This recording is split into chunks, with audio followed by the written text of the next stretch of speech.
Well, my name is George Brind, and as a hobby, I am a filmmaker. I make web series and fan films and all that sort of thing. And at a very young age, I'd become interested in visually appealing children's television programs. You know, stuff like Postman Pat, Fireman Sam, Pingu, Noddy and all those things. And then, of course, there was Thomas the Tank Engine, who I got introduced to via his ever-popular television series, which, when it first begun in 1984, it was called Thomas the Tank Engine and Friends, originally narrated by Ringo Starr. When Thomas starts from a station, he sings, "Oh, come along, we're rather late. Oh, come along, we're rather late." And the coaches sing, "We're coming along, we're coming along." And then subsequently by the late, great Michael Angelus. Thomas was waiting at the station. "Thank goodness I've a chance to speak to you. Driver said that the person in charge of the post has complained to the Fat Controller about the delay last night." "But that wasn't my fault," replied Percy. And I had a few VHSs, some of which I owned, others were rented from a video shop, but I did subsequently buy some of them afterwards after the video shop had closed. I had some DVDs, I had some toys, particularly from the Ertl range, and I went on days out with Thomas at some local British railways from where I live. And that was how my interest in Thomas and Friends began.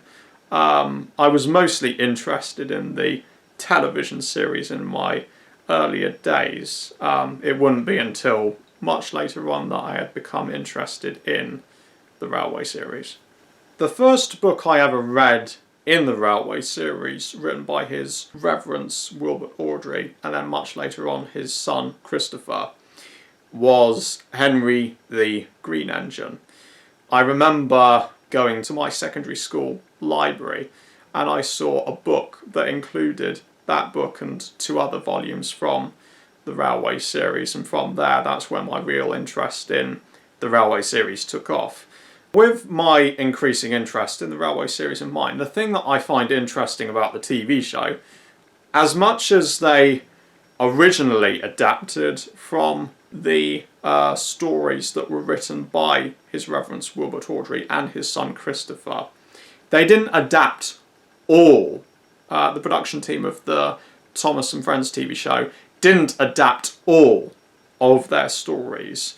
So, as someone who became very fond of the Railway series as much as the TV show, I thought, well, it is a shame really that there are some stories that people are missing out on because the TV show didn't adapt them all. So I had my idea of creating my own adaptation of the Railway series.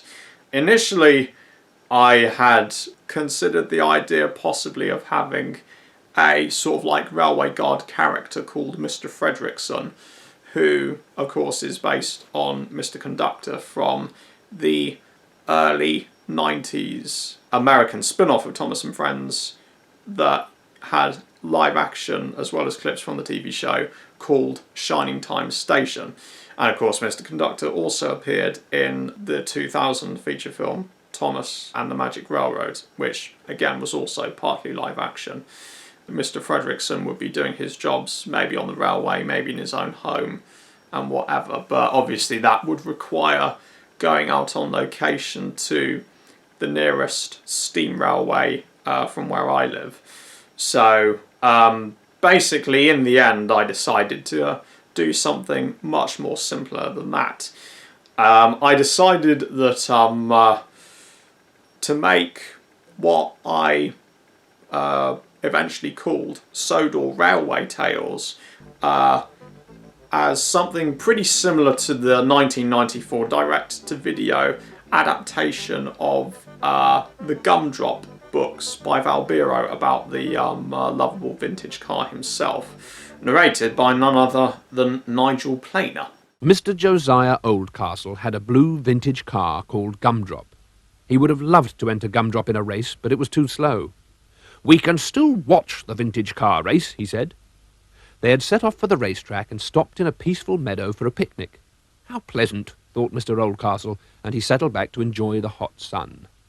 He was dozing off to sleep when Horace started to behave in an extraordinary manner. So basically in that Gumdrop series, as well as Nigel Planer's narration and a few sound effects and music and what have you, they had a rostrum camera which would zoom in and zoom out or whatever on the illustrations from Val Bureau's actual book. But of course, since that was the 90s and I don't have a rostrum camera myself, I basically have the very reliable editing software I use all the time to make my projects to basically zoom in and zoom out on the illustrations, I guess you could say digitally. One day, Gordon was resting on a siding when Thomas came up in his cheeky way. "Wake up, lazy bones," he whistled. "Do some hard work for a change. You can't catch me." But then, of course, there was the thing about, would I really have the capacity to narrate all stories written in the Railway series? There were, in fact, 42 books from the Railway series that included usually 4 stories, and there were a few other spin-off material that they made related to this as well. And it does sound like something that would take ages for me to try and narrate myself. So hence where the idea of having other people being brought on board came. So I had my brother Thomas. "You talk too much, little James," Gordon said. "A fine, strong engine like me has something to talk about." I had Catherine Gell, or Katie as her friends call her. "Henry's not going," said Gordon rudely. "We won't shunt like common tank engines. We are important, tender engines." I had Jerry de la Rue. Gordon was cross. "Why should Henry have a new shape?" he grumbled. "A shape good enough for me is good enough for him." And I had Cheryl Graham. Toby lost patience. "James," he asked, "why are you red?" "I am a splendid engine," answered James loftily. And yeah, that was basically how Sodor Railway Tales came to be. And from all the episodes I've made so far, I've made 30. I'm very proud of all the work I've done so far. Adapting the Railway series is basically an ongoing challenge for me, but one that I will almost certainly enjoy in years to come. And I do have a second series in development. I would imagine the series would start being released on YouTube and YouTube Kids in late 2021, maybe December. It depends on what the circumstances are going to be and what have you, but that is the time I aim. Some of the narrators who have already narrated in Series 1 are almost certainly going to come back. I will return, Thomas, Brind, my brother, will return, Jerry will return, and I've also got a few new narrators as well who will also take part or have already recorded some narrations for Series 2.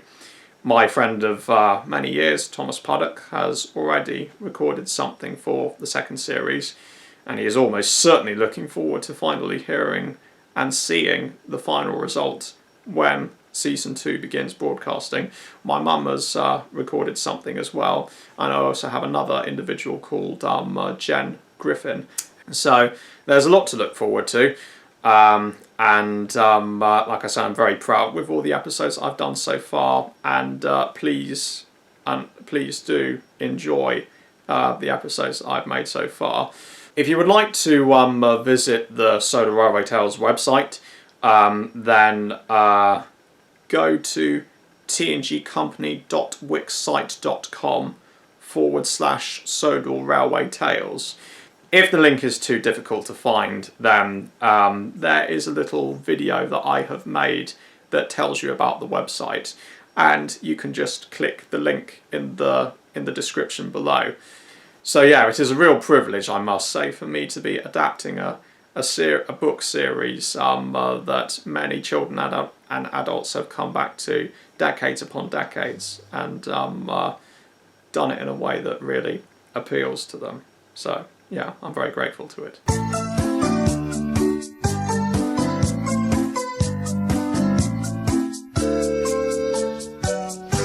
Sodor Railway Tales.